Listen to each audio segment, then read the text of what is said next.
भाग्यांक म्हणजे हे काय तुमचं भाग्य सांगतं का? युजुअली हा नंबर ना 35 किंवा 40 ह्या एज नंतर ॲक्टिव्हेट होतो. तर आपण लग्न ठरवताना या नंबरवरून आपण जर केलं, तर पुढे आपल्याला त्याचे परिणाम दिसतात का? खूप चांगले परिणाम दिसतात जर तुम्ही कन्सल्ट करून केलेलं असेल तर.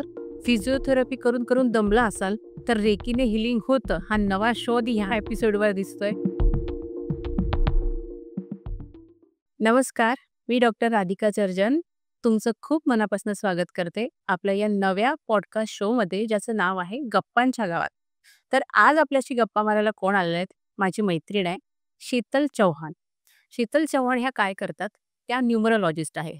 न्यूमरोलॉजी म्हणजे काय? त्याबद्दल तुम्हाला जर माहिती ऐकून घ्यायची असतील, तुमचे काही प्रश्न असतील, तर हा पॉडकास्ट शेवटपर्यंत बघायचा. चला तर मग आपण घेऊन जाऊया शीतलला आपल्या गप्पांच्या गावात. नमस्कार मॅम. तुमचं गप्पांच्या गावात या पॉडकास्टमध्ये खूप मनापासून स्वागत करते. नमस्कार doctor Radhika. Thank you so much first of all for inviting me in this podcast. Thank you ma'am. I am feeling really very blessed. This is my first podcast. It's okay. Be comfortable. आपल्याला फक्त गप्पा मारायच्या आहेत. So numerology म्हणजे basic concept. अंकशास्त्र म्हणजे काय?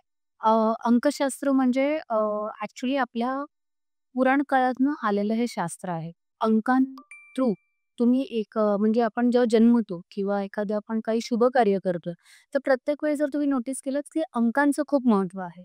एक date असते, एक वेळ असते. म्हणजे टाईम आणि तारीख, डेट्स ह्या दोन्ही गोष्टी खूप मॅटर करतात आणि त्या थ्रूच सगळ्या पुढे साखळी तयार होते. जन्म होतो तेव्हा एक तारीख असते, वेळ असते. तर ते अंक खूप महत्त्वाचे असतात आपल्या आयुष्यामध्ये आणि अंकशास्त्र हे आपल्या पुराण काळापासून चालून आलेलं शास्त्र आहे. आता ते चायनीज मेथडने आणि पायथागोरस यांनी त्याच्यामध्ये खूप चांगल्या प्रकारे इनोव्हेशन केल्यामुळे ते इझिली लोकांपर्यंत पोहोचतंय आणि समजतंय. इट्स ईज असं म्हणून. सो अंक खूप मॅटर करतात आणि त्याचा खूप महत्त्वाचा रोल आहे प्रत्येकाच्या आयुष्यात. म्हणजे अगदी जागतिक स्तरावरही आणि अगदी प्रत्येकाच्या वैयक्तिक आयुष्यात. अक्षर अंकशास्त्र म्हटलं की 1 ते 9 हे अंक आले. मग 1 ते 9 या अंकाचं, प्रत्येक अंकाचं काही स्वतःचं असं स्थान, स्वतःचं महत्त्व किंवा स्वभाव, गुणविशेष म्हणतो आपण, असं काही आहे का? नक्कीच आहेत. 1 ते 9 हे म्हणजे प्रत्येक अंकाला प्रत्येक ग्रहाचं स्थान आहे आपल्या अंकशास्त्र या विषयामध्ये. तुम्ही जर बघाल तर नवग्रह म्हटलं जातं. तर हे नवग्रह म्हणजे 1 ते 9 आणि त्या प्रत्येक अंकाला त्या ग्रहाला संबोधित केलं जातं आणि त्याप्रकारे तुमची पर्सनॅलिटी डिस्क्राईब केली जाते. की तुमची जन्मतारीख जशी असते त्या प्रकारे त्या व्यक्तीचं व्यक्तिमत्व कसं असेल हे आपण सांगू शकतो. ओके. तर आपण 1 ते 9 पासून तुम्ही सांगू शकाल का आम्हाला? हो, नक्कीच. Please go. सांगायला खूप मजा पण येईल. जसं आता 1. 1 नंबर म्हणजे सूर्य. म्हणजे सूर्याला रिप्रेझेंट करतो 1 नंबर आणि सूर्य म्हटल्यावरती राजा. आमच्या न्यूमरोलॉजी या भाषेमध्ये आम्ही त्याला प्रत्येक नंबर्सना राजा, राणी असे अजय दिलेले आहे, कॅरेक्टर दिलेले आहे. जेणेकरून ते चांगल्या प्रकारे समजतं लोकांना. तर जसं पहिला येतो 1 नंबर सूर्य आणि राजा. त्याच्यामध्ये राजा ही क्वालिटीज भरभरून असते. मग हा 1 नंबर या व्यक्तीला ना, त्यांना नेहमी रॉयल लाईफ जगायला आवडतं आणि हा कम्युनिकेशनचा नंबर असतो. त्यामुळे ही व्यक्ती कम्युनिकेशनमध्ये खूप माहीर असते. I am 1 number. येस. त्यामुळे बघा तुमचं प्रोफेशन जरी डॉक्टर असलं तरी पॅशन तुमचं इकडे आहे. तर बाय डिफॉल्ट तुम्हाला तुमचे ग्रह किंवा तुमच्या क्वालिटीज ना तिकडे खेचल्याच जातात. तो 1 नंबर म्हटल्यावरती तो कम्युनिकेशनमध्ये खूप मास्टर असतो. त्याला आवडतं लोकांना सल्ले देणं, लोकांना चांगले सल्ले देणं आणि त्याच्या बऱ्याच तो म्हणजे तो प्रभाव टाकून जातो. 1 नंबर. जेव्हा तुम्ही 1 नंबर कोणत्याही व्यक्तीचा बघाल, आता 1 नंबर कोणाचा असतो? ज्यांची जन्मतारीख 1, 10, 19 आणि 28 या जन्मतारखेंना जन्मलेली व्यक्ती म्हणजे ज्यांचा मूल्यांक असतो 1. तर 1 ते या जन्मतारखेला जन्मल्यावरती तुमचा मूल्यांक 1 होतो म्हणजे तुम्ही सूर्याला रिप्रेझेंट करता. ओके. आणि त्यामुळे तुमचं कम्युनिकेशन चांगलं असतं. त्यांना नेहमीच सगळ्या मोठ्या गोष्टी करायला आवडतात, रॉयल राहायला आवडतं. असं. आणि त्याचबरोबर त्याचे मीन फ्लॉज पण त्या आत्ताच एकाच ह्याच्यामध्ये सांगेन. कधी-कधी ती व्यक्ती अति डॉमिनेटिंग हो. म्हणजे मग तो नंबर त्याचा प्रेझेन्स जर जास्त झाला, तर ती व्यक्ती समोरच्यावरती त्याचं कम्युनिकेशन लादायला बघते कधी-कधी किंवा कधी-कधी कंट्रोव्हर्शियलमध्ये जाऊ शकतं. म्हणजे काहीतरी चांगलं सांगतोय, पण चुकीच्या अर्थाला जातं. तर ते कम्युनिकेशन योग्य त्या स्तरावरती असेल तर ठीक आहे. पण अति झाला की ते घातकही होऊ शकतं. तर प्रत्येक नंबरची ती एक खासियत आहे. ते जोपर्यंत त्याचं प्रमाण म्हणजे आपण जसं जेवणामध्ये प्रत्येक पदार्थाचं प्रमाण मीठ जर व्यवस्थित असेल तर त्याच टेस्ट चांगली लागलेलं. पण तेच अति झालं किंवा कमी झालं की पदार्थ खराब होतो. अगदी तसंच या अंकांचं महत्त्व आपल्या लोशू ग्रिडमध्ये असतं. आपल्याला एक लोशू ग्रिड न्यूमरोलॉजीमध्ये बनवतो. ह्याच्यामध्ये ह्या अंकांचं स्थान कसं आणि किती आहे हे बघूनच आपल्याला कळतं की ही व्यक्ती काय व्यक्तिमत्वाची आहे. ओके. सो त्यातला मेन व्यक्ती म्हणाल तर राजा, तर हा सूर्य. त्याच्यात भरभरून लीडरशिप क्वालिटी असते. मोटिव्हेशन जर करायचं तर ती व्यक्ती कोणालाही चांगल्या प्रकारे मोटिव्हेट करू शकते. असे गुण असतात त्यांच्याकडे. ओके. आपण दुसऱ्या 2 अंकाकडे वळूया. हीच 2 अंक म्हणजे काय? 2 म्हणजे चंद्र. हं. तर चंद्र म्हटल्यावरती खूप इमोशनल आणि इंट्युशनचा नंबर असतो. इमोशनल असल्यामुळे ह्याला बरेचदा आपण ह्याला मातृत्वाचा नंबर म्हणतो. कारण की आणि त्याला न्यूमरोलॉजी भाषेमध्ये जसं 1 नंबरला आम्ही राजा म्हणतो, तसं 2 नंबरला आम्ही राणी असं संबोधलं जातं. कारण की ती थोडीशी इमोशनल असते आणि त्यांना कोणाची काळजी घेणं हे खूप आवडतं. सेन्स ऑफ ह्युमर खूप या व्यक्तीचा चांगला असतो. ओके. आणि त्याचबरोबर ही व्यक्ती जेव्हा याचं प्रमाण अति होतं, तेव्हा त्यांचे इंट्युशनकडे दुर्लक्ष होतं आणि ती अति काळजी घेणं होऊन जातं किंवा कधी-कधी पटकन ह्या व्यक्तीला दुःख होतं, की आपण काही बोललो तर ही वाईट वाटून घेऊ शकते व्यक्ती. तर अगेन त्याचं प्रेझेन्स किती तुमच्याकडे आहे ह्याच्यावरती डिपेंड. ओके. आपण तिसऱ्या अंकाकडे वळूया. 3 नंबर. नंबर 3 म्हणजे क्रिएटिव्हिटीसाठी रिप्रेझेंट होतो. हं. क्रिएटिव्हिटी म्हटल्यावरती ही व्यक्ती आहे ना, म्हणजे जर तुम्हाला फेम हवं असेल आणि गुरुचा नंबर म्हटलं जातं. 3 रिप्रेझेंट करतो गुरुला. गुरुला. ओके. आता राजा झाला, राणी झाल्या तर गुरुचं स्थान खूप महत्वाचं असतं. कारण की सल्लागार हा खूप महत्वाचा व्यक्तिमत्व आहे कोणाच्याही आयुष्यामध्ये. सो 3 नंबर ज्याच्याकडे आहे ना, तो खूप छान सल्ले देऊ शकतो.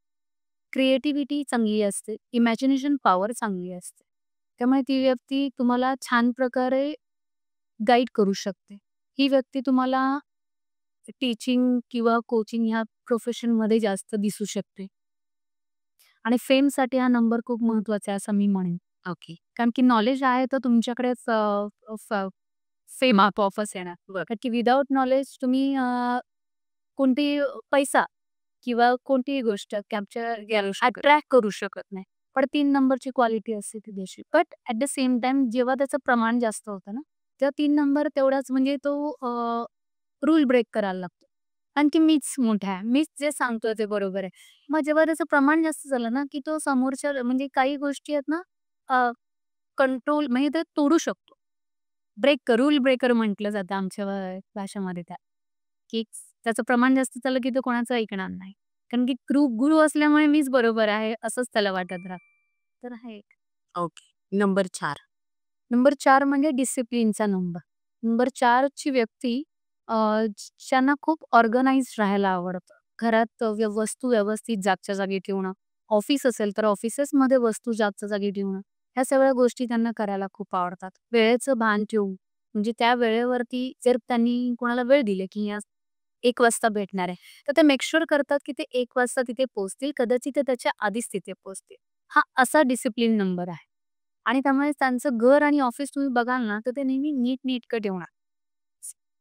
आणि जेव्हा ते अति होतं, तेव्हा तीच व्यक्ती जसं ओव्हर पॉवर होऊन जाते. मग तुम्ही वेळेवरच आणि टीट फॉर टॅट या स्वभावात जाते किंवा लो असेल तरी ना, त्या स्वभावामध्ये जाऊ शकते. नंबर 4चं अजून एक सांगेन, की त्यांना ऑर्गनाइज एवढे होतात, की समोरचा पण वेळेवर नाही गेला ना, तर ते स्ट्रेसमध्ये. अच्छा. तर हे अगेन की नंबर त्याच्यावर 4चं असतं. गुण विशेष. हा फ्लॉ होता त्यांचा. ओके.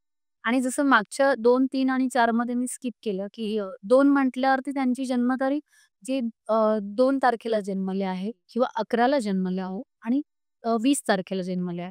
त्यांचा मूल्यांक 2 असतो. अच्छा. ओके. असं आपण म्हणतोय हार्ड. आणि 3 म्हटल्यावरती त्यांची जन्मतारीख 3, हं. 12 हं. आणि 21 ह्या आणि 30 ह्या जन्मतारखेनं जन्मलेली व्यक्ती म्हणजे ज्यांचं मूल्यांक 30 तीच आहे. ओके. तर 4 म्हटल्यावरती त्यांचं जन्मतारीख 4 हां. अ, 22. 13, हां. 22 ह्या जन्मतारखेनं जन्मलेली व्यक्ती म्हणजे मूल्यांक 4. 4 असलेली व्यक्ती आणि 31 तारीख. अच्छा. ओके. आणि आता तर 5? तर 5. तर 5 हा नंबर खूप मेजर रोल प्ले करतो न्यूमरोलॉजीमध्ये. कारण की ज्यांच्या जन्मतारखेमध्ये 5 आहे ना, ती व्यक्ती नेहमी कुठल्याही सिच्युएशनमध्ये जास्त चांगल्या प्रकारे बाउन्स बॅक करते. आम्ही त्या नंबरलाच म्हणतो, की हा बॅलन्स करणारा नंबर असतो. तुम्हाला मी जसं तुम्हाला पुढे मी सांगेनच, की लोशो ग्रिड कसं असतं. तर लोशो ग्रिडमध्ये 5 हा नेहमी सेंटरला असतो. मग तो सेंटर खूप मॅटर करतो. कोणतेही आपण कधी घर पण बघितलं, तर सेन्सर खूप मॅटर करतो. तर तसा हा 5 हा सेंटरला असतो. त्यामुळे ह्याचं ना प्रत्येक नंबरशी खूप क्लोज रिलेशन असतं. त्याचे कधीच कोणी शत्रू नाही भेटणार तुम्हाला. अच्छा. असं म्हणजे शत्रू म्हणण्यापेक्षा ना प्रत्येकाला ही व्यक्ती आवडणारी असते. तर 5 नंबर ज्याच्याकडे आहे त्याला आम्ही फॉर्च्युनेट व्यक्ती म्हणतो. अगदी म्हणजे भाग्यशाली व्यक्ती आहे. 5 असणं हीच मोठी गोष्ट आहे. आणि ती व्यक्ती सगळ्या ह्याच्यामध्ये म्हणजे त्याच्यात थोडंसं त्याला न्यूमरोलॉजी या भाषेमध्ये लहान म्हणजे सूर्याचा पुत्र असं म्हटलं जातं. राजपुत्र. हां. ओके. त्यामुळे ते थोडासा त्याच्यामध्ये लहान मुलांसारखं आहे. तो पटकन मनाला लावून घेत नाही. घेतलं तरी विसरून जातो. त्यामुळे तो सगळ्यांच्या आवडीचा नंबर आहे. तो असतो 5. अच्छा. आम्हाला कधी काही सांगायचं झालं, की तुम्हाला कोणाशीच काही जमत नाही, तर तुम्ही 5 नंबरशी नक्कीच जुळवून घेऊ शकता. ओके. अ, अगेन ह्याचा जर का एक्स्ट्रीम लेव्हलला गेलं 5 नंबर, तर ते असे असतात, की मग ते कोणाचं ऐकणार नाही. जेव्हा त्याचं प्रमाण अति होतं, म्हणजे दे आर की मग मी कोणाचंही ऐकणार नाही, अशा आयुष्यामध्ये पण जाणारे असतात. ओके. आणि ह्याच्या तारखा, जन्मतारखा? हां, 5 तारीख म्हटल्यावरती ज्यांची जन्मतारीख 5, 14 आणि 23 ह्या जन्मतारखेनं जन्मलेली व्यक्ती म्हणजे मूल्यांक 5 असलेली व्यक्ती. हो. आणि 5 म्हणजे बुधला रिप्रेझेंट करतो. बुधवार प्रतिक. ओके. आता पुढे 6 नंबर. 6 नंबर. 6 म्हणजे व्हीनस, शुक्रगुरू. व्हीनस म्हटल्यावरती लक्झरी. म्हणजे आता सगळ्यांना जे हवंहवसं वाटणारा नंबर म्हणजे 6 नंबर. लक्झरीचा नंबर असल्यामुळे ना ह्याला नेहमी सगळ्या गोष्टी एक्स्ट्रा ऑर्डिनरी लागतात. म्हणजे ब्रँडेड वस्तू, सगळे ब्रँड्स असलेले कपडे, अशा प्रकारचा व्यक्ती म्हणजे 6 नंबरचा व्यक्ती. आणि ज्यांची जन्मतारीख 6 आहे, 15 आहे आणि 24 ह्या जन्मतारखेनं जन्मलेली व्यक्ती म्हणजे मूल्यांक 6 असलेली व्यक्ती असते. तर तिथे त्यांना सगळ्या गोष्टी अशा म्हणजे लक्झरी हा प्रकार म्हटल्यावरती व्हीनस म्हणजे शुक्र आलाच पाहिजे असं आहे. आणि तो खूप मॅटर करतो. तुमच्या लो ग्रेडमध्ये 6 असणं खूप मॅटर करते. तुमचं घर, तुमचं फॅमिली ह्या नंबरला ह्या गोष्टींना तो रिप्रेझेंट येस. म्हणजे तो त्याचा प्रेझेन्स किंवा फॅमिली मॅटर कसा आहे किंवा फॅमिलीमध्ये काय हे बघण्यासाठी 6 नंबर महत्वाचा आहे. ओके. आणि अगेन तो नसला किंवा त्याचं प्रमाण अति असलं तर ओव्हर पॉझेसिव्हनेस वाढतो. अच्छा. तुम्हाला फॅमिली म्हणजे कधी-कधी हा नंबर नसला तर तुम्हाला फॅमिलीमध्ये असून पण तुम्ही वेगळे असता. हो. तुम्ही तेवढा वेळ फॅमिलीला देऊ शकत नाही किंवा तुम्हाला काही कारणामुळे फॅमिलीपासून लांब जावंच लागतं. ओके. अशा प्रकारे हा काम करतो. अच्छा. ओके. 7 नंबर. पुढे नंबर 7. 7 म्हटल्यावरती केतू. हं, केतू म्हटल्यावरती त्याला बॉडी आहे पण डोकं नाही. हं. आणि राहू म्हणजे 4 नंबर ज्याला डोकं आहे पण बॉडी नाही. तर राहू आणि केतू हे सेपरेट झालेलं आहे. डोकं एकीकडे आणि बॉडी एकीकडे. त्यामुळे 7 नंबर हा केतूचा मानला जातो. आणि त्यामुळे आपण नेहमी म्हणतो, की राहू आणि केतू असल्यानंतर थोडंसं लाईफ स्ट्रगलवालं होतं. हं. बट मी असं म्हणेन, की जेव्हा केतू आहे त्याला डोकं नसल्यामुळे ना, ती व्यक्ती खूप स्पिरिच्युअल लेव्हलला कल असतो त्यांचा. आणि त्यांना आय-टी रिलेटेड गोष्टी म्हणजे 4 आणि 7 या व्यक्तींना ना, आय-टी रिलेटेड गोष्टींमध्ये खूप रस. रस असतो म्हणजे इंटरेस्ट असतो त्यांना त्याच्यामध्ये खूप. आणि केतू हा नेहमी त्याला डोकं नसल्यामुळे ना, तो हार्टने आणि याने काम करतो. म्हणजे त्याला त्याच्याकडे मनच असतं. त्याच्याकडे एक पॉवर दिलेली असते, की त्यामुळे तो स्पिरिच्युअली खूप पटकन कनेक्ट होतो आणि तो तशाच प्रकारचा बिलीव्हर असतो. 7 नंबरची व्यक्ती. कारण की स्वतःचं डोकं नसल्यामुळे तो नेहमी थोडासा रेस्टलेस पण होतो, की कळत नसतं काय करायचंय.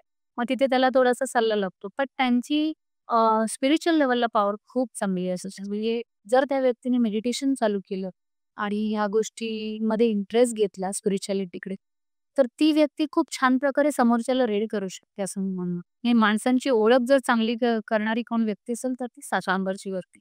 आणि ह्या नंबरची व्यक्ती तुम्हाला बरेच जण स्पिरिच्युअल क्षेत्रातच दिसते. हां. येस. बरेच जण आहेत त्यांची नावं घेतली गेली तर. आणि ज्यांची जन्मतारीख 7, 16 आणि 25 ह्या जन्मतारखेनं जन्मलेली व्यक्ती म्हणजे मूल्यांक 7 असलेली व्यक्ती. अगेन ह्यांचं जेव्हा प्रमाण जास्त होतं ना, तेव्हा ह्यांना डिसअपॉइंटमेंट्स खूप येतात. नंबर 7ला. आणि नंबर 7 तुम्हाला म्हणजे पार्टनरशिपमध्ये किंवा रिलेशनशिपमध्ये एक्स्ट्रीम गेलं तर तुम्हाला डिसअपॉइंटमेंट खूप देतो. काय तिथे तुमचे ब्रेकअप्स होऊ शकतात. तुमचं मॅरिटल लाईफ डिस्टर्ब होऊ शकतं किंवा बिझनेस चालू आहे चांगला, पण अचानक मग काहीतरी झालंय. असे चान्सेस खूप असतात ह्याच्यामध्ये. आणि मग एक थोड्या वेळानंतर मग ह्या 7 नंबरची व्यक्ती आहे ना अध्यात्माकडे वळत कल घेते. जसं स्पिरिच्युअलिटी मी म्हणते. त्याच्याकडे त्यांचा मग कल जातो. कारण की सगळीकडनं डिसअपॉइंटमेंट झाल्यामुळे ना ते खूप खचून जाऊ. पुढचा नंबर आहे 8. 8 म्हणजे शनीचा नंबर. अरे शनी म्हटल्यावरती लोकांना टेन्शन येतं. हो. पण मी असं म्हणेन की प्रत्येक नंबरची एक क्वालिटी आहे. तसे या शनीची पण क्वालिटी आहे. शनी तुमचा फायनान्स खूप चांगला बॅलन्स करतात.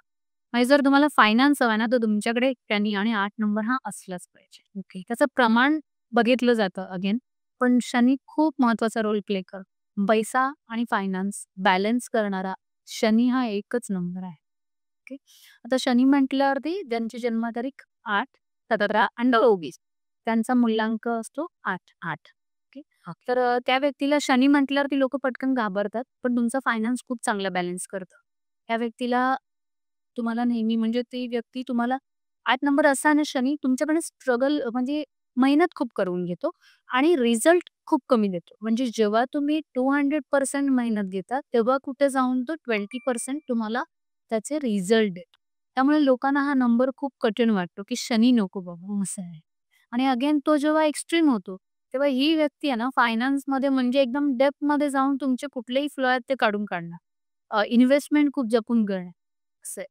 हे जेव्हा त्याचं प्रमाण बॅलन्स व्यवस्थित आहे, तेव्हा तो इन्व्हेस्टमेंट वगैरे म्हणजे सुरळीत. मला माहिती आहे, की माझ्याकडे फॉर एन एक्झाम्पल तुमच्याकडे ₹100 तर 100 मधले ₹10 कुठे द्यायचे, 20 कुठे द्यायचे, 30 कुठे हे खूप छान मॅनेज करतो.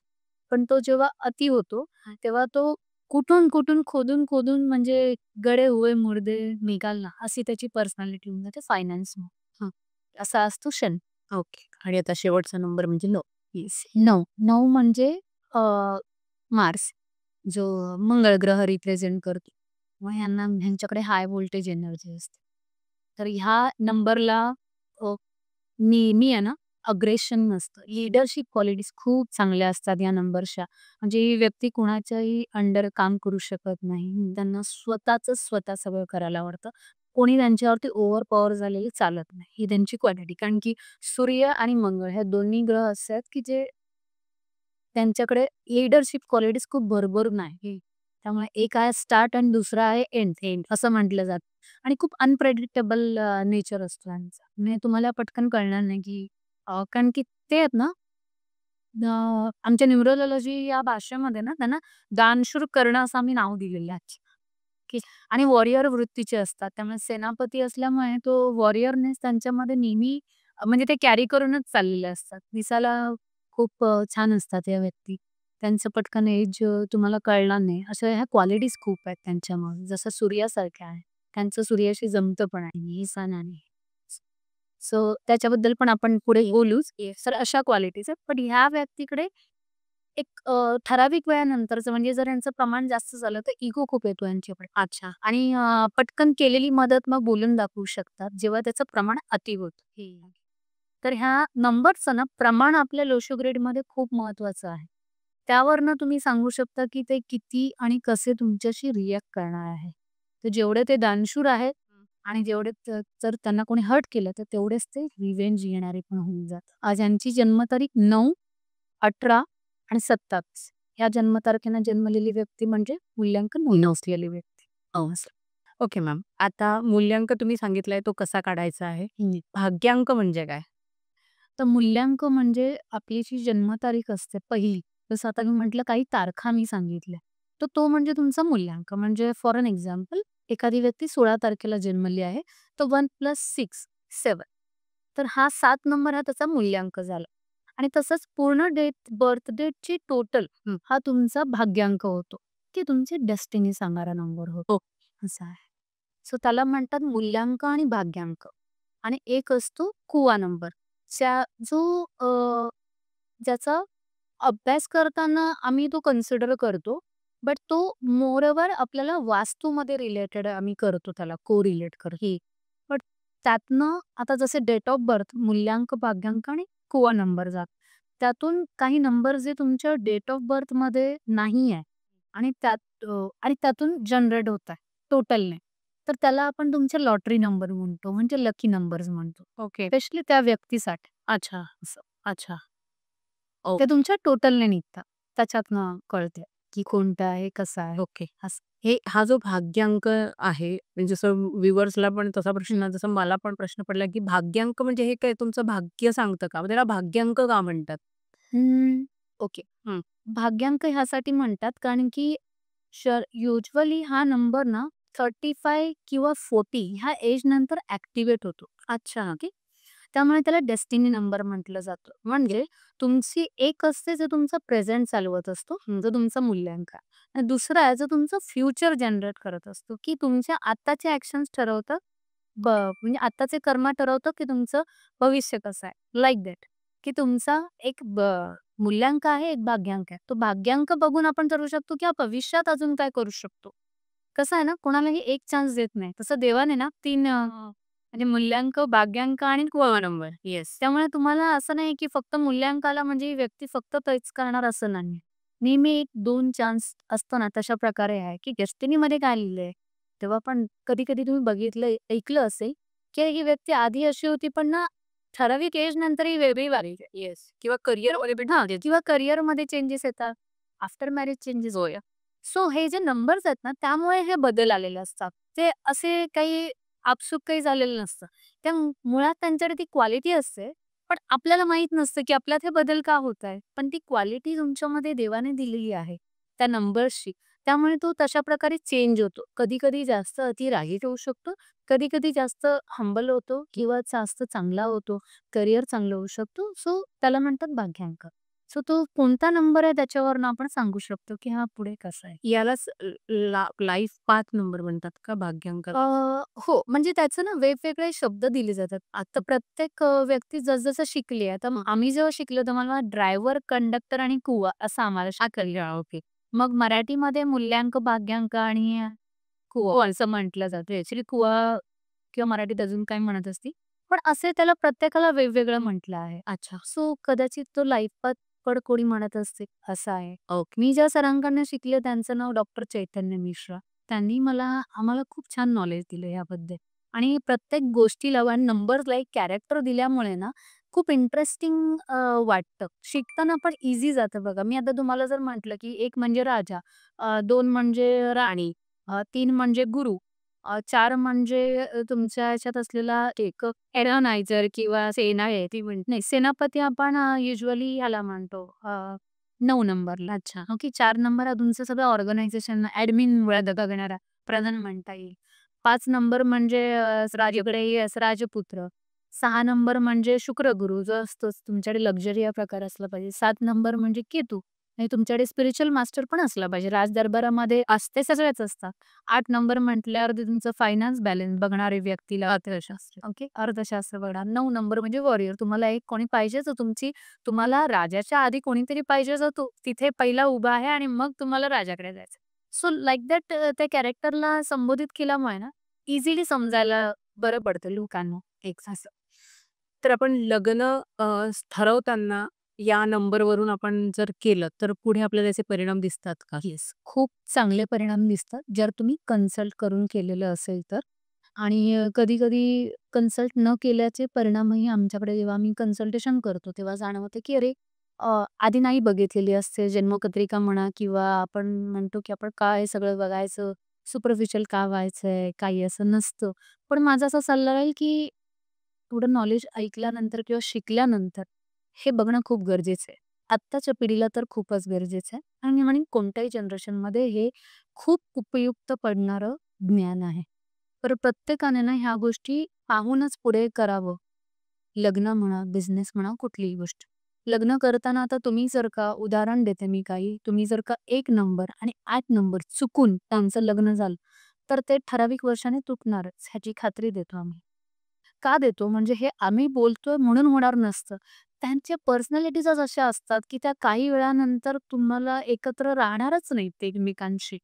कारण की सूर्य 1 नंबर आणि 8 नंबर म्हणजे शनी हा त्यांचा अ, अवैध पुत्र असं म्हटलं जातं. बरोबर. ओके. हो. त्यामुळे त्यांचं ना कधीच नाही. जुळत नाही. कारण की तो अनसॅटिस्फाईड आहे. कारण की त्याला जे पाहिजे ते अधिकारच दिले गेलेले नाहीत. त्यामुळे त्याचा सूर्यावरचा राग एवढा अति असतो ना, की तो एक्स्ट्रीम लेव्हलला त्रास देऊ शकतो. एक्स्ट्रीम लेव्हलला. म्हणजे तुमचं जर कोणाचं चुकून 1 आणि 8 कॉम्बिनेशन आलं ना, कंडक्टर म्हणजे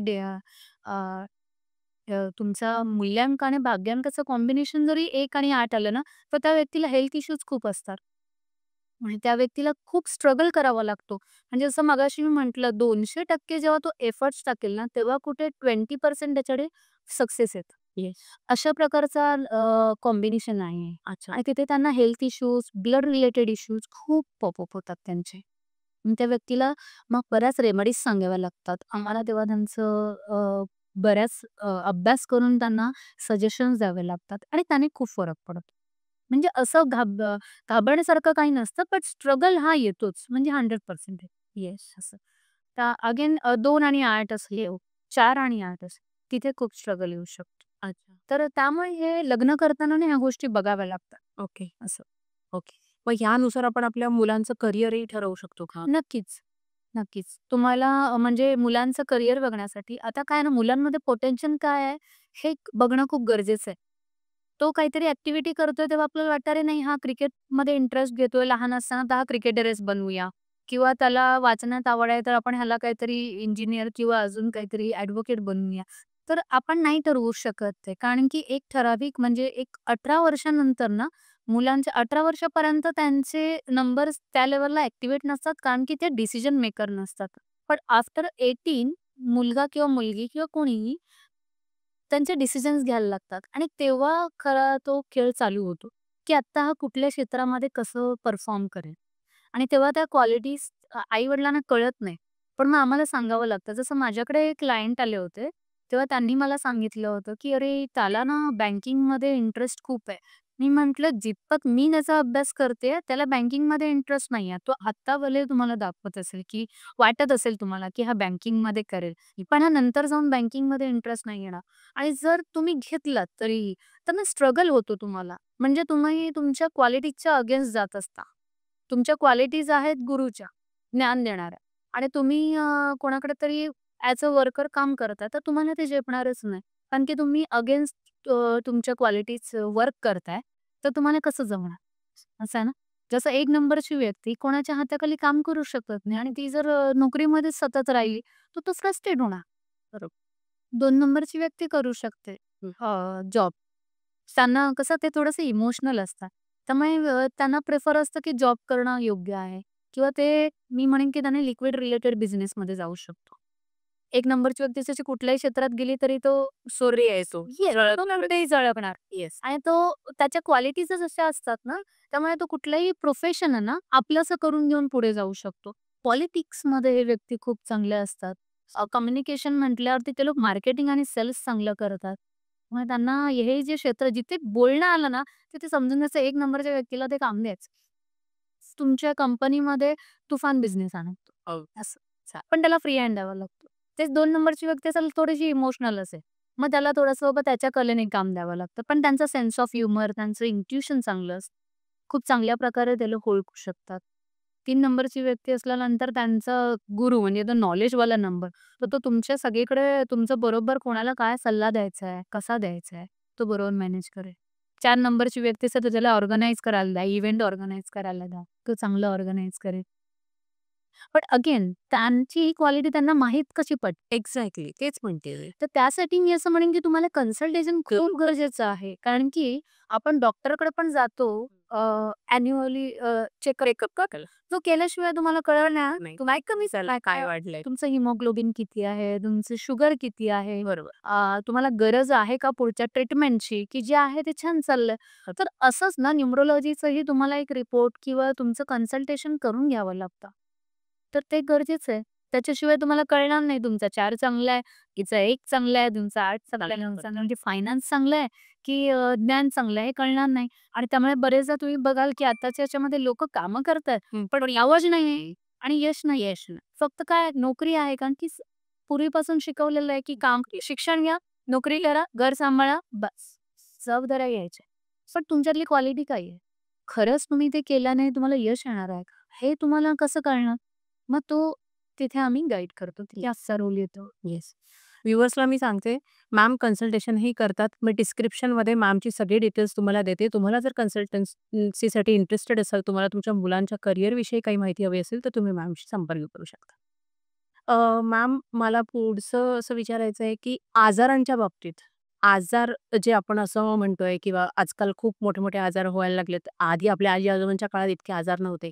ह्याचा आणि नंबरचा काही संबंध आहे का? हो, नंबर्सवरून आम्ही काही आजार कळतात, की कसे यांना काय डिसीज असू शकतात. ओके.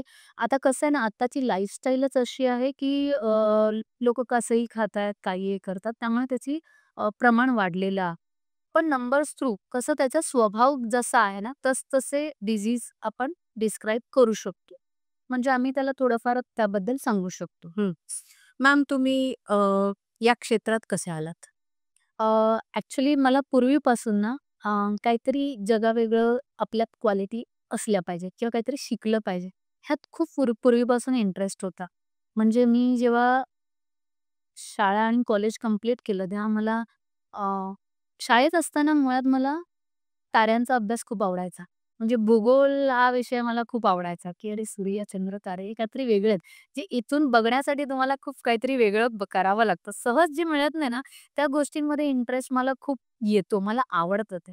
तर तेव्हा म्हणले सूर्य, तारे, चंद्र, तारे काय आहेत नेमकं? पण तेव्हा अभ्यासात मी तेवढी हुशार नव्हते. त्यामुळे माझा काही त्या वेळेत जमलं नाही तेवढं करणं. पण नंतर जसजसं शिक्षण पूर्ण झालं, त्यानंतर कळलं की आपल्यात काहीतरी वेगळी सुपर पॉवर आपल्याकडे असली पाहिजे, असं मला नेहमी वाटायचं. काहीतरी जगावेगळं एक्स्ट्रा ऑर्डिनरी आपल्यात असलं पाहिजे. आणि खूप असं मनाने शोधायचं की काय केलं म्हणजे हे मिळेल आपल्याला. असं करता-करता मला रेकी या विषयी कळलं. तर मी रेकी शिकले. रेकी शिकल्यानंतर कळलं, की खूप छान टॉपिक आहे हा. म्हणजे स्पिरिच्युअलिटी तुम्ही स्वतःला स्पिरिच्युअल लेव्हलला तुम्ही स्वतःला कशाप्रकारे प्रगती करू शकता ना, हे मला त्यातून कळलं. आणि मला त्यात खूप इंटरेस्ट होताच आणि तो यायला लागला. मग मी काही वर्ष रेकीची प्रॅक्टिस केली. रेकी आपण हील करू शकतो. लोकांना हे समजलं, युनिव्हर्सल एनर्जी काय असते, त्याचा आपल्या जीवनात किंवा आपण त्याचा वापर कसा करू शकतो. आणि तुम्ही जर खूप मोटिव्हेशन करायचं स्वतःचं स्वतःला, तर हे सगळे अभ्यास तुम्ही केले पाहिजेत असं मला वाटतं. हं. तर तुमचा रेकीने हीलिंग तुम्ही मागे मला बोललात, की तुमचा मानेचा त्रास होता. तो प्लीज आपल्या व्ह्यूअर्सला सांगा. हां, इथे मी एक सांगेन, की मला ना माझं कॉलेजमध्ये असताना अचानक मला जाणवलं होतं, की मला चक्कर यायला लागली. म्हणजे मी स्ट्रेस घेतला ना, की मला चक्कर यायची. म्हणजे मी वर बघू शकत नाही, स्पॉन्डिलायसिस येस, वर्णायचा. तर तसं मला चालू झालं अचानक आणि मला तेव्हा कळायचं नाही, की हे नेमकं होतंय काय माझ्याबरोबर. म्हणजे परीक्षा आली आणि मला स्ट्रेस आलेला आणि अचानक चक्कर यायला लागली. माझी एक्झाम पण स्किप झाली होती. काही वर्ष अशीच गेली, की म्हणजे डॉक्टरांकडे मी हॉस्पिटलला गेले. तिथे फिजिओथेरपिस्टकडे ट्रीटमेंट घेऊ लागले.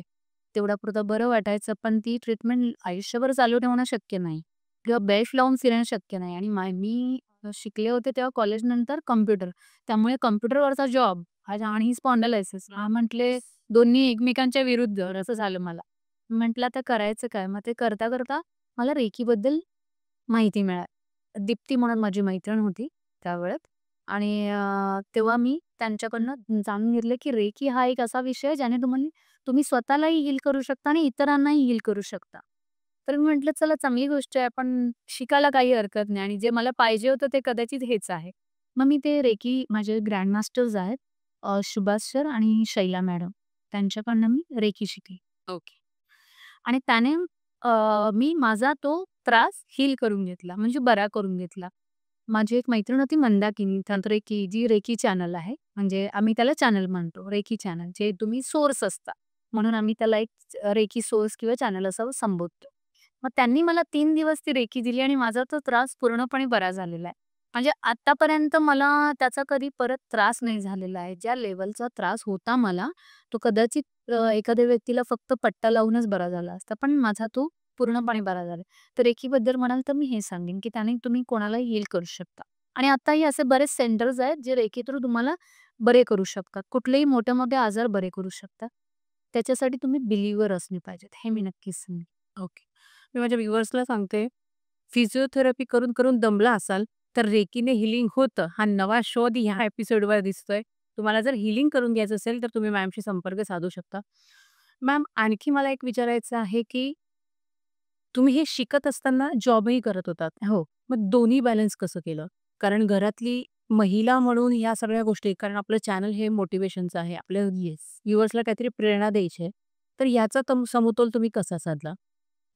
इथे मी एकच सांगेन, तुम्हाला जर आवड असेल ना कुठल्याही क्षेत्रात, तर तुम्हाला वेळेचा अभाव कधीच जाणवणार नाही.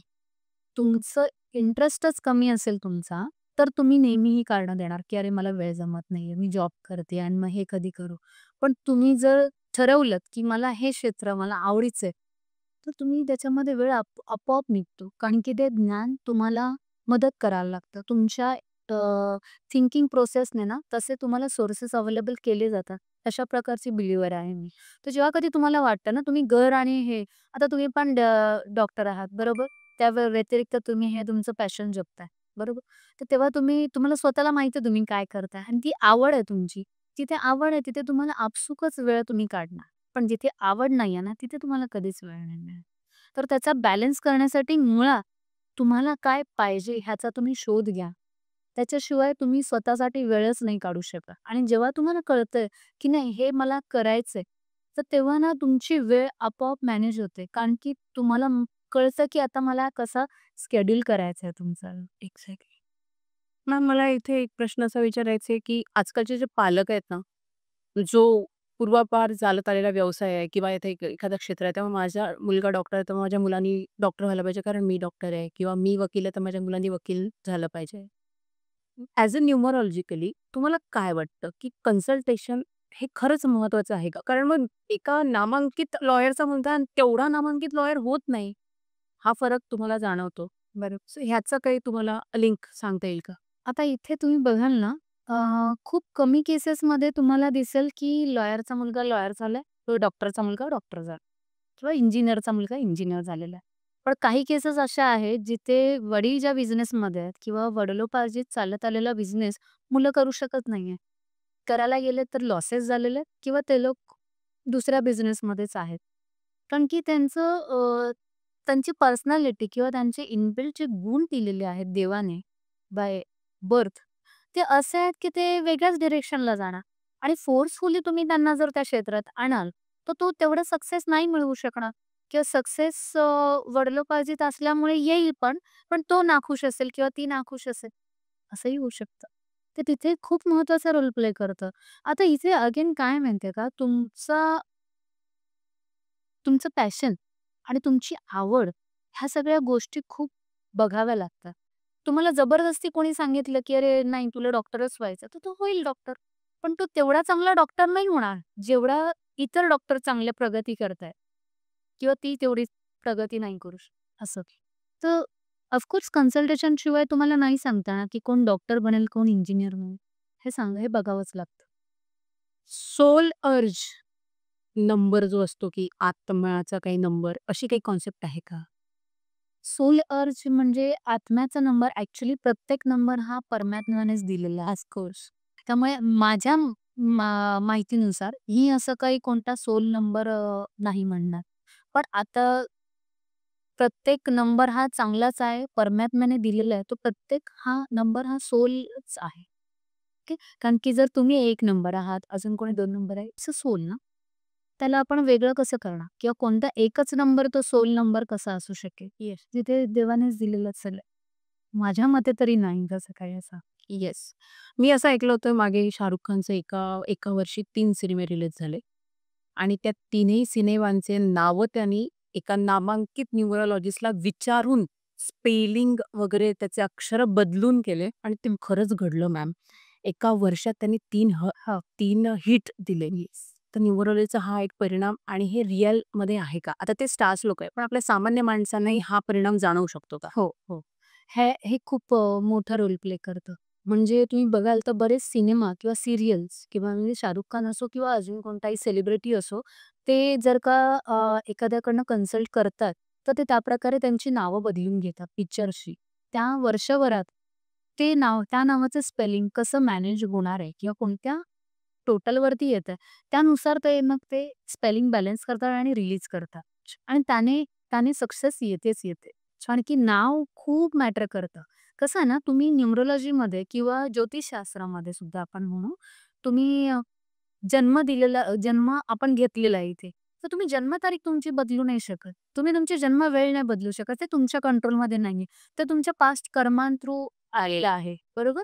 पण तुमचं नाव ही अशी गोष्ट आहे जी तुम्हाला दिली जाते आणि तिथे तुम्हाला वाव असतो की तुम्ही ते बदलू शकता स्पेलिंग. त्याने त्याची एनर्जी तुम्ही चेंज करू शकता. पण डेट ऑफ बर्थची आपण काही नाही करू शकत. त्यामुळे नाव खूप मॅटर करतं. म्हणून हे सेलिब्रिटीज त्यांच्या मूव्हीजची नावं, सीरियल्सची नावं, स्वतःची नावं बदलून घेतात आणि त्याचे खूप चांगले परिणाम मिळतात आणि होतातच. मी माझं स्वतःच्या नावाचं स्पेलिंग बदललेलं आहे. तुम्ही जर बघाल तर SHEETAL होतं माझं पूर्वी. ओके. CHAVN चव्हाण. पण नंतर मी जेव्हा न्यूमरोलॉजी शिकले, तेव्हा मी माझंही नावाचं स्पेलिंग बदललं. SHIETAAL शीतल. ओके. CHAUVHAN केलंय. चव्हाण. ओके. ओके. वाचायला जाल मराठीमध्ये तर ते चव्हाण होतो. एयू म्हटल्यावर चव्हाण असंच म्हटलं जातं. तर ते केल्यानंतर माझ्यातल्या बऱ्याच गोष्टी चेंज झालेल्या आहेत. म्हणजे जे माझं लाईफ आधी अनस्टेबल होतं, त्याला स्टेबिलिटी मिळालेली आहे. हेल्थ इश्यूज क्युअर होतात. तुमचा सक्सेस त्यावरती खूप डिपेंड असतो. तर तुम्ही जर नाव तुमचं सपोर्टिव्ह नसेल, तर तुमचा सक्सेस तुम्हाला कधीच येणार नाही. म्हणजे फक्त जन्मतारीख सगळं नाही करू शकत. तर नाव पण खूप मॅटर करतं. तुमच्या बिझनेसचं नाव मॅटर करतं.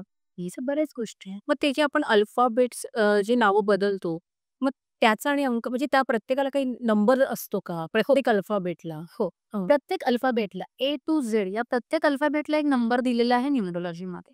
की न्यूमरोलॉजी हे जेव्हा विथ आपण म्हणून न्यूमरोलॉजी ना आता वेस्टर्न आणि चायनीज मेथडने पायथागोरस यांनी विथ ईज डेव्हलप केलेलं आहे आणि चायनीज मेथडने आता तुम्ही खूप इझिली शिकू शकता आणि त्याच्यामध्ये एक्सप्लोर करू शकता. ओके.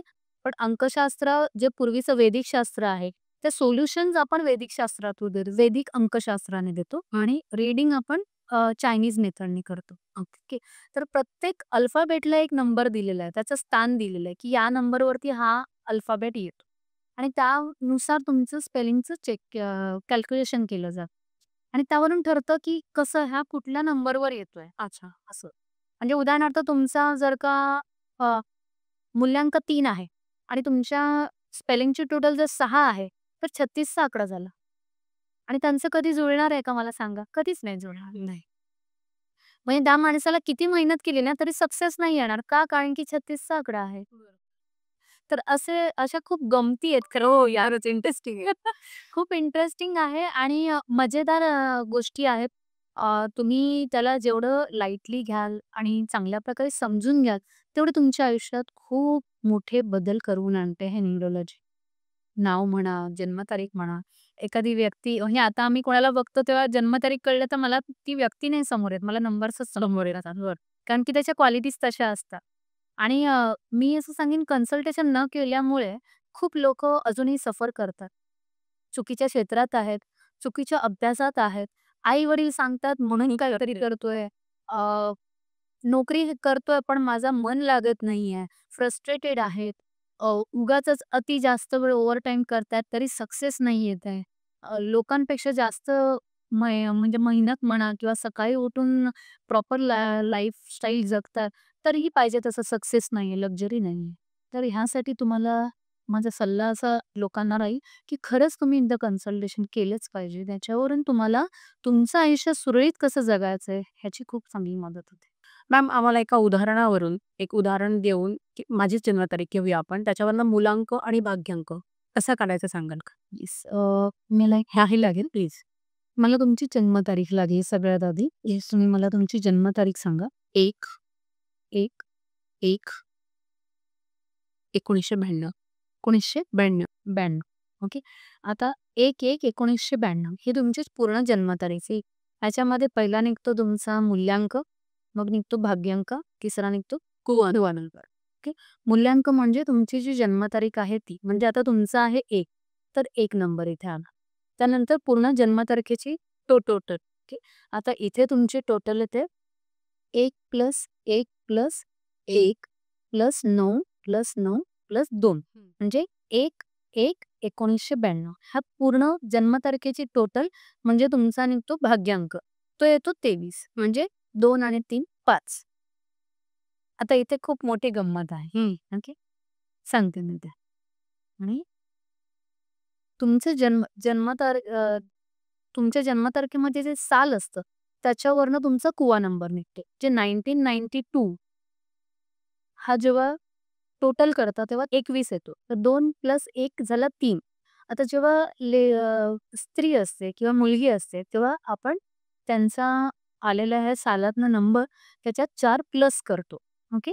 म्हणजे जर तुमचा आता इथे 21 तर आपण 4 + 3 तर तो 7 लिहिला जातो. ह्याला म्हणतात कुवा नंबर. अच्छा. आता इथे कोणी फिमेल. मेल आहे तर तिथे त्यांना त्यांचा जर मूल्यांक म्हणजे त्यांची 1992 ही टोटल 21 ने 3 आली. तर 3 तिथे 11 मधनं मायनस केला जातो. ठीक आहे. म्हणजे 11 - 3 केलं जाणार आणि ते जे टोटल आहे ना ती लिहिली जाणार. ट्रान्सजेंडर असतो तेव्हा आपण कुवा नंबर हा धरतच नाही. ओके. तर हे अशा प्रकारे तुमचा पहिल्या बर्थ डेटवरनं निघतो तुमचा मूल्यांक, पूर्ण जन्मतारखेच्या टोटलने निघतो तुमचा भाग्यांक आणि फक्त साल जे असतं त्याची टोटल आणि त्यात फिमेल असल्यावर +4, मेल असल्यावरती 11 - जे नंबर येणार ते. असं तुमचं कॉम्बिनेशन होतंय मूल्यांक 1, भाग्यांक 5 आणि कुवा नंबर 7. आता गंमत बघा. तुमचा आपण आता लोशो ग्रिड बनवूया. लोशो ग्रिडमध्ये तुम्हाला 3 लाईन्स आणि 3 प्रत्येकामध्ये कॉलम असतात. ओके. ज्याचे जसजसे तुमच्या जन्मतारखा आहेत ना, तसतसे प्रत्येक नंबरचं एक स्थान दिलं जातं. तर त्या स्थानानुसार तुम्हाला ते नंबर फिल करावे लागतात. म्हणजे आता तुमचा पहिला आहे तो 1. मग 1चं ज्या लोशो ग्रिडमध्ये जिथे स्थान दिलेलं आहे, त्या त्या प्रकारे तुम्हाला भरावं लागतं. पहिलं असतं 4, 9, 2 वरची लाईन. सेकंड लाईन असते 3, 5, 7. तिसरी लाईन असते 8, 1, 6. आता ह्या लाईनप्रमाणे हे जे नंबरचं स्थान आधीच दिलेलं असतं. त्यानुसार तुमचे जे नंबर आहेत ते त्या लोशो ग्रिडमध्ये भरले जातात. जसं आता तुमचा 1 आहे म्हणून 1 लिहिला. दुसऱ्यांदा 1 आला तर तो तुम्ही परत तिथे लिहिणार. जेवढी वेळा तो नंबर आहे तेवढ्या वेळा तुम्ही लिहत जा. त्या स्थानात. अशा प्रकारे तुमचा लोशो ग्रिड तयार होतो.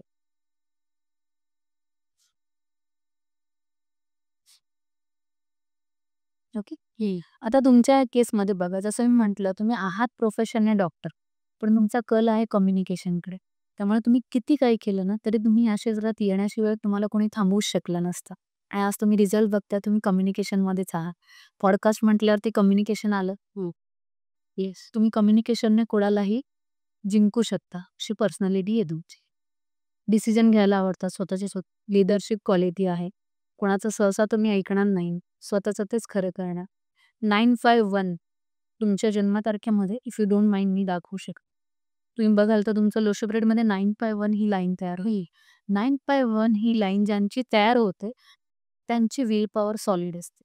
म्हणजे त्यांना सक्सेस येण्यापासून कोणी थांबवू शकत नाही. असं कॉम्बिनेशन आहे. त्यात तुमचं you are the fortunate person कारण की तुमच्या जन्मतारखेमध्ये कुठेही 5 नाहीये. 1/1/1992 कुठेही 5 नाहीये. तुमचा लॉटरी नंबर येतो 5 म्हणजे तुमचा भाग्यांक येतो 5. म्हणजे तुम्ही फॉर्च्युनेट आहात. तुमचं कॉम्बिनेशन 1 आणि 5चं आहे. एवढं जबरदस्त कॉम्बिनेशन आहे न्यूमरोलॉजीमध्ये हे, की ही व्यक्ती सक्सेसफुल होणारच होणार. आणि शिवाय 951 ची लाईन तयार होते. त्यामुळे तुम्हाला विल पॉवर स्ट्राँग असल्यामुळे तुम्हाला कोणीच अडवू शकत नाही. तुम्ही खूप कॉन्फिडेंटली पुढे जाऊ शकता. एवढी मोठी खासियत आहे तुमच्यामध्ये. Thank you so much ma'am. एवढं छान प्रकारे कोणी एक्सप्लेन केलं नाहीये आजपर्यंत. आता इथे काय होतं, जेव्हा मॅरिड असतो ना, तेव्हा आम्हाला दोघांचीही जन्मतारीख बघावी लागते. ह्या मी तुमची पर्सनॅलिटी सांगितली. आता तुमचं लाईफ ॲक्चुअली कसं चालतंय, ते बघण्यासाठी आम्ही दोघांची जन्मतारीख चेक करतो, जेव्हा मॅरिड असतं. अच्छा. आणि त्या कॉम्बिनेशनने काय असतं, लग्न खूप महत्त्वाचा विषय असतो. हो. कारण की तेव्हा तुमचं एकमेकांशी कसं जमतंय किंवा कसे नंबर्स एक्सचेंज होताय, ओके, उदाहरणार्थ मी सांगेन, ऋतिक रोशनचं तुम्ही लग्न बघा. 1 आणि 8 कॉम्बिनेशन आहे. त्यांच्या बायकोचा नंबर हा 8 ने रूल होतो, त्यांचा 1 ने रूल होतो, if I am not wrong. तर तिथे काय होतं ना, तिथे त्यांचं किती झालं ना, तरी ते लोक एकमेकांशी प्रॉपर रिलेशन ठेवू शकले नाही बघा. काही वर्षानंतर त्यांचं डिव्होर्स झालेला. Yes, okay. जेव्हा ऋतिक रोशन 10 आणि सुझॅन जे आहे ते 26 म्हणजे 8. 2 आणि 6 8. कधीच नाही पटणार. कधी ना कधी तो डिव्होर्स होणार. तर अशी ही उदाहरणं आहेत जी तुमच्या डोळ्यासमोर आहेत आणि त्यामुळे त्यांचं कन्सल्टेशन नसलं झालेलं किंवा प्रेमाचे अभय आपण करतो, पण पुढे जाऊन त्रास होऊ शकतात. तर ह्याच केसमध्ये तुम्ही बघाल की विराट कोहली आणि अनुष्का शर्मा 5 आणि 1 चं कॉम्बिनेशन आहे. किती झालं तरी त्यांचं कधी म्हणजे त्यांचं रिलेशन खूप स्मूथली चालणं. असं बरेच कपल आहेत. मी सेलिब्रिटींचं नाव यासाठी घेते की लोकांना जरा एक जास्त समजायला येऊ येस. ओके. तुम्ही बघाल तर अभिषेक बच्चन, ऐश्वर्या राय 1 आणि 5 कॉम्बिनेशन आहे जन्मतारखेप्रमाणे. अजय देवगण आणि काजोल. ओके. सो त्यांचं जे कॉम्बिनेशन आहे हे प्रत्येक व्यक्ती रितेश देशमुख आणि जेनेलिया 1 आणि 5. मग रितेश देशमुख होतात 8 ने रूल, 17 जन्मतारीख आहे त्यांची. पण जेनेलिया होते 5 ने रूल. त्यांच्याशी तिच्या सारखी दुसरी कोणती पार्टनर नाही असं मी म्हणते. सो हे खूप सुंदर आणि एक झावीत असे मेसेजेस आहेत. इंटरेस्टिंग आहे. इंटरेस्टिंग आहे. त्यामुळे ना ह्या जोड्या काही झालं तरी ते छान प्रकारे त्यांचं मॅरेज लाईफ जगू शकतात. ओके. आफ्टर मॅरेज जर काही प्रॉब्लेम असेल तर मग आपण कन्सल्टन्सी घेऊ हो ना. Problem solve. कसं आहे ना, आता जे झालेलं आहे ते आपण बदलू शकत नाही किंवा आपण म्हणू शकत नाही की बाबा तू हे तोडून पुढे. Yes, exact. पॉसिबल नसतं. पण काही लोक आहेत ज्यांचं ऑलरेडी ब्रेकअप झालेलं आहे किंवा काही जे आहेत जे ब्रेकअप नाही करायचे पण कसं-कसं चालवतात. ते तिथे आपण काही रेमेडीज करू शकतो नक्कीच. आणि हे त्याचसाठी आहे की फक्त रीडिंग नाही, त्याच्याबरोबर आम्ही सोल्युशन्स पण देतो. त्या सोल्युशन्सने तुम्हाला खूप हेल्प होते. म्हणजे प्रोफेशन असो, मॅरिड लाईफ असो किंवा मुलांचं करिअर असो. तुमच्यामुळे ओके. अ, मॅम छान झाला आजचा पॉडकास्ट. हे खूप सुंदर होता. मला असं वाटतं व्ह्युअर्सला सगळ्याच प्रश्नांची उत्तरं मिळाली असतील. रेकीविषयी जर तुम्हाला आणखी एक एपिसोड हवा असेल तर प्लीज मला कमेंटमध्ये सांगा. सबस्क्राईब केलं असेल तर सबस्क्राईब करा. मॅम शेवटचा एक सेगमेंट आहे आपल्या शोचा. चूक भूल द्यावी घ्यावी. आजपर्यंत खूप मोठा पल्ला गाठून इथवर आलायत. खूप संघर्ष होता, कहाणी होती स्वतःची. अशी एखादी व्यक्ती किंवा वस्तू किंवा मटेरिअलिस्टिक काही असू शकतं, ज्याला सॉरी म्हणायचंय आणि थँक यू म्हणायचंय. चूक भूल द्यावी कमी. येस. आता इथे चुलबुल द्यावी म्हणजे आपण कोणा एकाला नाही म्हणू शकत. पण मला असं वाटतं, की आतापर्यंत काही ज्या लोकांना माझ्यामुळे काही दुखावलं गेलं असेल अननोइंगली, नोइंगली किंवा मी काही कारणास्तव त्यांच्याकडे दुर्लक्ष केलं गेलं असेल, तर त्या सगळ्यांना मी या चॅनलमार्फत सॉरी म्हणेन. It's okay. आणि ज्यांनी मला इथे येण्यासाठी मदत केलेली आहे, मी इथे एकटीने आले. कोणीही व्यक्ती सेल्फ मेड नसतं. प्रत्येकाला एक मेंटॉर असतो. घरामध्ये कोणी अशी व्यक्ती असते. असं कोणी ना कोणी असतंच. तर त्या प्रत्येक आयुष्यात म्हणजे मला इथपर्यंतच्या जर्नीमध्ये जे कोणी माझ्या आयुष्यात मला भेटले, त्यांनी मला सपोर्ट केलाय, त्या प्रत्येक व्यक्तीला मनापासून मी थँक यू म्हणते, की त्यांनी मला इथपर्यंत आणलेलं आहे. आणि थँक यू मॅम. तुम्ही आमच्या शोवर आलात. आम्हाला इतकं छान माहिती दिली, त्याबद्दल मनापासून thank you. Thank so much. तुम्ही मला बोलावलं त्यासाठी. आणि all the very best for your further progress. नक्कीच तुम्हाला याचा प्रोग्रेस मिळेल. कारण की तुमची जन्मतारीख मी आज बघितलेली आहे. तर तुम्हाला हे क्षेत्र खूप पुढे नेईल हे मी लिहून देते. Thank you ma'am. Thank you so much.